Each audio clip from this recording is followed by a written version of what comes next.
हम सभी आपके माध्यम से, चाहे वो इलेक्ट्रॉनिक्स मीडिया है, चाहे वो प्रिंट मीडिया है, उसके माध्यम से आज के इस 25 जून के उस दिन को याद करने के लिए आए हैं जब 25 जून 1975 में देश में आपातकाल लगाया गया था और हिंदुस्तान के करोड़ों लोगों की भावनाओं को उस समय की सरकार ने कुचलने का प्रयास किया था। हमें अपनी अभिव्यक्ति मौलिक अधिकारों से लगभग 21-22 महीने तक वंचित कर दिया गया था। इस देश के जनसंघ के नेताओं को, गांधीवादी नेताओं को, समाजवादी नेताओं को, या जो लोकतंत्र के प्रहरी थे, उनको जेल के अंदर डाल दिया गया था। कोई अपील नहीं थी, कोई दलील नहीं थी।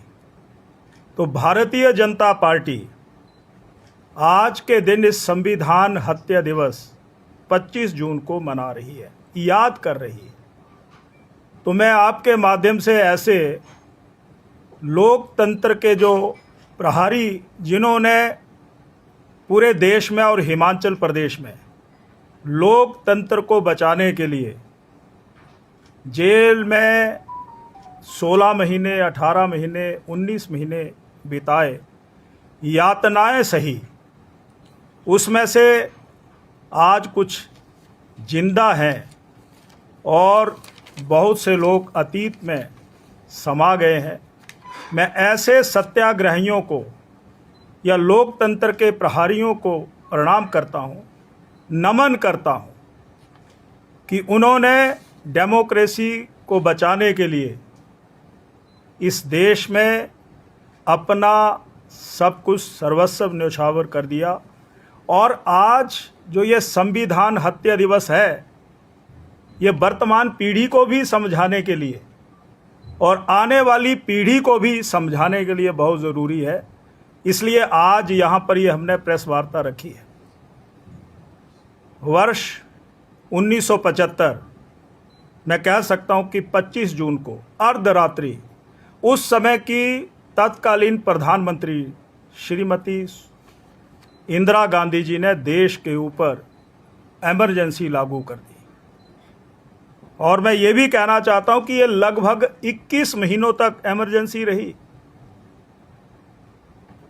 इसकी पृष्ठभूमि यानी उस समय देश में बेरोजगारी, महंगाई, अराजकता, और उस समय के इतिहास को अगर हम पढ़ते हैं तो गुजरात और बिहार के युवाओं ने इस संपूर्ण क्रांति के लिए, जिसका नेतृत्व जननायक, लोकनायक जयप्रकाश नारायण जी कर रहे थे, पूरा देश उनके साथ जुड़ गया कि अराजकता, महंगाई, भ्रष्टाचार, बेरोजगारी का अंत करने के लिए संपूर्ण क्रांति का हिस्सा इस देश के युवा बन गए, किसान बन गए, महिलाएं बन गई, कर्मचारी बन गए। और उसी तत्परता में एक महत्वपूर्ण निर्णय इलाहाबाद हाई कोर्ट का आता है कि उस समय की जो प्रधानमंत्री सम्माननीय श्रीमती इंदिरा गांधी जी के चुनाव को निरस्त कर दिया जाता है। वो उनकी party high court, supreme court में जाती है। सुप्रीम कोर्ट में उनको मामूली सी राहत मिलती है, परंतु सुप्रीम कोर्ट ये भी कहता है कि भविष्य में मतदान की प्रक्रिया में वो हिस्सा नहीं ले सकती। ये 24 जून 1975 की घटना है। और उसी रात्रि प्रधानमंत्री जो उनका केंद्रीय मंत्रिमंडल फैसला लेता है और अर्धरात्रि में वहां पर आपातकाल पूरे देश में लागू कर दिया जाता है। मैं इस विषय को इस रूप में आपके सामने रखना चाहता हूं। और हमें यह भी ध्यान में है कि आपातकाल लागू होने के बाद यहाँ पर जो आप प्रेस और मीडिया वाले बैठे हैं, उनकी आवाज़ को दबाया गया था। अखबारों के ऊपर पूरी तरह से सेंसरशिप लगाई गई थी। सरकार की अनुमति के बिना कोई खबर नहीं छप सकती थी। इस प्रकार का हालात उस समय देखने को मिले और हमारे नेता, चाहे वो गांधीवादी थे, समाजवादी थे, जनसंघ के थे, ऐसे तमाम नेताओं को श्रद्धेय अटल बिहारी वाजपेयी जी, श्री लाल कृष्ण आडवाणी जी और विपक्षी नेता जेल के अंदर डाल दिए गए। कोई सुनवाई नहीं, कोई अपील नहीं, कोई दलील नहीं। और maintenance of internal security act Misa के अंतर्गत जहां हिमाचल प्रदेश और देश में हजारों लोगों को जेल के अंदर बिना सुनवाई के, बिना रपट के डाल दिया गया। इसलिए इस वर्तमान पीढ़ी को भी उस आपातकाल का दृश्य जो है रखना बहुत ज़रूरी है और भावी पीढ़ी भी उसको समझे, क्योंकि कांग्रेस के नेता संविधान की उस किताब को लेकर के जगह जगह घूमते हैं, परंतु संविधान की अगर हत्या किसी ने की है तो वो कांग्रेस ने की है। इसीलिए इसको संविधान हत्या दिवस के रूप में प्रेस वार्ता कर रहे हैं। पूरे देश में कार्यक्रम हो रहे हैं। शिमला में भी आज कार्यक्रम है। 27 तारीख को पालमपुर में भी कार्यक्रम रखा गया है, क्योंकि उस समय के जनसंघ के नेता श्रद्धेय शांता कुमार जी हम के बीच में एक चश्मदीद गवाह के रूप में, जो लगभग 19 महीने नाहन की जेल में बंद रहे, उस समय के बहुत से साथी इस दुनिया में नहीं हैं, पर शांता कुमार जी प्रदेश में चुनिंदा चंद लोग और हमारे जिला के लोग भी आज उसके गवाह हैं। इसलिए आज यहाँ पर ये प्रेस वार्ता रखी गई है। और ये लोकतंत्र की हत्या करने वाली कांग्रेस, इन्होंने हमारे जो मौलिक अधिकार थे उन मौलिक अधिकारों का भी हनन किया। मैं ये भी जानकारी आपके सामने रखना चाहता हूं, संविधान में जो अमेंडमेंट की गई, संविधान में जो संशोधन किया गया, उसमें 43वां जो संविधान संशोधन था, 38वां, 39वां और 42 संशोधन जो था, उसमें कार्यपालिका यानी पार्लियामेंट की और जो मंत्रिमंडल है उसकी शक्तियों को बढ़ाया गया, न्यायपालिका की शक्तियों को कम कर दिया गया। और एक संशोधन 39वां भी प्रस्तुत किया गया। उसमें देश के प्रधानमंत्री, देश के राष्ट्रपति, उपराष्ट्रपति, पार्लियामेंट के स्पीकर को न्यायिक प्रक्रिया समीक्षा से बाहर कर दिया गया। और जो संवैधानिक संस्थाएं हैं उनकी शक्तियों को कम करने के लिए भी ये अमेंडमेंट लाया गया, क्योंकि उस समय की प्रधानमंत्री न्यायिक प्रक्रिया से अपने आप को बाहर रखना चाहती थी। मैं ये बात इसलिए रख रहा हूं कि कांग्रेस बहुत जगह ढिंढोरा पीटती है कि हम संविधान के रखवाले हैं, परंतु रखवाले नहीं, ये संविधान के हत्यारे हैं। और आपके माध्यम से ये जनमानस तक आने वाली पीढ़ी को इन सारी बातों से हम जागरूक करना चाहते हैं। इसीलिए आज हमने आपको ये कष्ट दिया है। और 43 जो अमेंडमेंट लाया गया, 42 अमेंडमेंट जो लाया गया, उसमें भी मिनी संविधान का प्रावधान उसमें किया गया था। तो इस सारे जनता विरोधी जो ये आपातकाल लागू किया गया था, उसके विरोध में पूरा देश खड़ा हो गया। और हालात ऐसे थे कि जबरन नसबंदी हो गई। नसबंदी तो इच्छा से होती है, पर कैसा शासन था। पकड़ा गया, चलो आपके नसबंदी करवाएंगे, टारगेट दिया गया, और हिंदुस्तान में झुग्गी झोपड़ियों में रहने वाले गरीब लोगों को विस्थापित कर दिया गया, बुलडोजर चलाए गए। मेरा कहने का भाव ये है कि अभिव्यक्ति का जो मूल अधिकार है, ये आपातकाल में पूरी तरह से खत्म कर दिया गया था। और तो देखिए, 1975 में ये चुनाव होने थे और ये 1 साल के लिए और बढ़ाए गए। ये क्यों हुआ? ये एक देश की उस महिला की हठ धर्मिता के कारण हुआ। यानी इलाहाबाद हाई कोर्ट के निर्णय के बाद, सुप्रीम कोर्ट का फैसला आने के बाद, संविधान में संशोधन करने के बाद अपनी गद्दी सुरक्षित रहे, परंतु लोकतंत्र की जान इस देश की जनता है। जब वो खड़ी हो गई और जब उन्होंने ये ठान लिया कि हम कांग्रेस को बाहर का रास्ता दिखाएंगे, 1977 में जब चुनाव हुए, कई क्षेत्रीय दलों को मिलाकर के जनता पार्टी बनी और पहली बार 1977 में गैर कांग्रेसी सरकार इस देश में बनी और उस देश के प्रधानमंत्री के रूप में श्री मोरारजी देसाई जी ने कार्यभार संभाला। ये जानकारी भी मैं देना चाहता हूँ।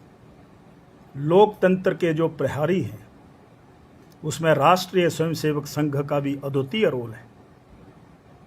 लोकतंत्र को डूबने नहीं देंगे, लोकतंत्र की रक्षा करेंगे, निरंतर समाज के साथ खड़े रहे, लोकतंत्र संरक्षण के लिए दिन रात समाज के बीच में रहे। अखिल भारतीय विद्यार्थी परिषद जैसे युवा संगठन ने देश के युवाओं को संगठित किया और भारतीय जनता पार्टी बनने से पहले इस देश में जनसंघ थी। जनसंघ ने जेल भरो आंदोलन, इंदिरा गांधी जी तुम गद्दी छोड़ो, हम जेल भर रहे हैं, आपातकाल समाप्त करो। तो ऐसे बहुत से संगठनों ने समाज सेवा में काम किया और मुझे वर्तमान देश के प्रधानमंत्री श्रद्धेय श्री नरेंद्र मोदी जी उस समय युवा प्रचारक के रूप में गुजरात में कार्यरत थे। उन्होंने भी राष्ट्रीय स्वयंसेवक संघ के युवा प्रचारक के रूप में वो लोगों के बीच में रहे, वहाँ पर संवाद स्थापित करने के लिए लोगों के बीच में संपर्क बनाए रखा। प्रेस के ऊपर पूरी तरह से सेंसरशिप थी, परंतु साहित्य सामग्री जो छपती थी, भावनाएं लोगों तक पहुंचाई जाती थी। प्रेस के ऊपर तो कुठाराघात के रूप में उनकी जुबान को बंद कर दिया गया था। देश के राष्ट्रीय स्वयंसेवक संघ के प्रचारकों ने, स्वयंसेवकों ने, और उस समय श्रद्धेय श्री नरेंद्र मोदी जी ने इस विचार को अपने संपर्क के माध्यम से, ये आवाज़ जिंदा रहनी चाहिए, उस रूप में निरंतर संपर्क बनाते हुए लोगों से संवाद रखा। ये भी मैं यहाँ पर बात आपके सामने रखना चाहता हूँ। यानी मैं समाज में, समाज की भूमिका को आपके बीच में रखना इसलिए चाहता हूँ क्योंकि संविधान ही हमारी मूल प्राण है और इस मूल प्राण में अगर मैं ये कह सकता हूँ कि ये जो इमरजेंसी लगाई गई थी, ये कोई प्रशासनिक निर्णय नहीं था, ये अपनी हठ धर्मिता, सत्ता में बरकरार रहने के लिए ये निर्णय जो लिया गया और संविधान के प्रति हमारी निष्ठा, ये जनता का विश्वास है और इस जनता के विश्वास के कारण ही हमारा देश टिका हुआ है। ये देश किसी व्यक्ति का नहीं है, ये देश किसी राजनीतिक पार्टी का नहीं है, ये देश इस देश के 140 करोड़ लोगों का है।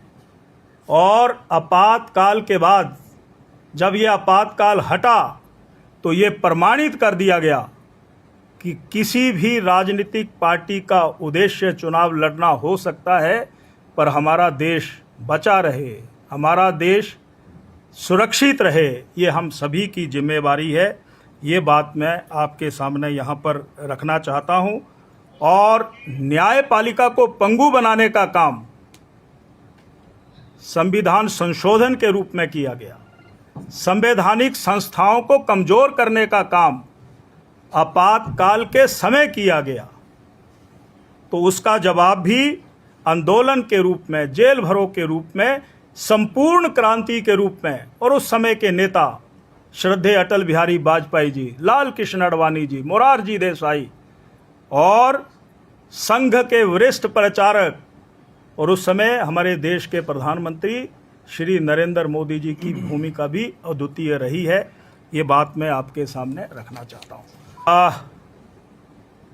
आपने अच्छा प्रश्न किया है कि ये कांग्रेस का दूसरा स्वरूप है और उसकी झलक जहाँ जहाँ पर कांग्रेस शासित राज्य हैं वहाँ पर देखने को मिलता है।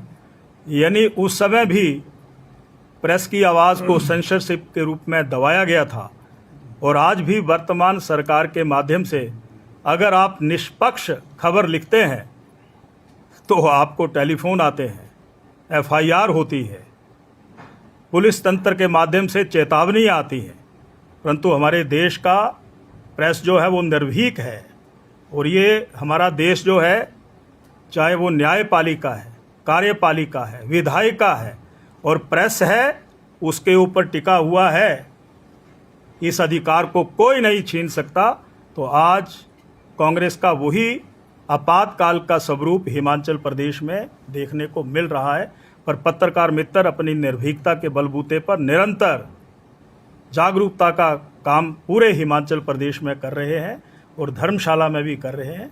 ये मैं कहना चाहता हूँ। +2 के बाद क्या? जवाब है सही यूनिवर्सिटी, सही दिशा। अगर आपका सपना है एक सफल इंजीनियर, वैज्ञानिक, टेक्नोलॉजी एक्सपर्ट या उद्यमी बनने का, तो आपका अगला कदम हो सकता है JP university of information technology Waknaghat, जहां शिक्षा के साथ नवाचार, पढ़ाई के साथ रिसर्च और डिग्री के साथ करियर की होती है तैयारी। यहाँ मिलता है ऐसा माहौल जहाँ प्रतिभा को मिलती है पहचान और सपनों को मिलती है उड़ान। विश्व स्तरीय शिक्षा, आधुनिक तकनीकी सुविधाएं, अनुभवी शिक्षकों का मार्गदर्शन, प्लेसमेंट और करियर अवसरों पर विशेष फोकस। आपके आज का निर्णय कल की सफलता तय कर सकता है। जेपी यूनिवर्सिटी, जहां भविष्य सिर्फ पढ़ाया नहीं जाता बल्कि बनाया जाता है।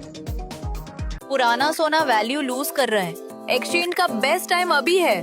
बुड्ढा Mal and sons jewellers Palampur लाए है super value old gold exchange offer. Transparent testing, highest value, premium designs. आज ही अपना पुराना सोना लेकर आए और ले जाए stunning new jewellery. The best gold exchange deal only at Buddha Mal and sons jewellers Palampur.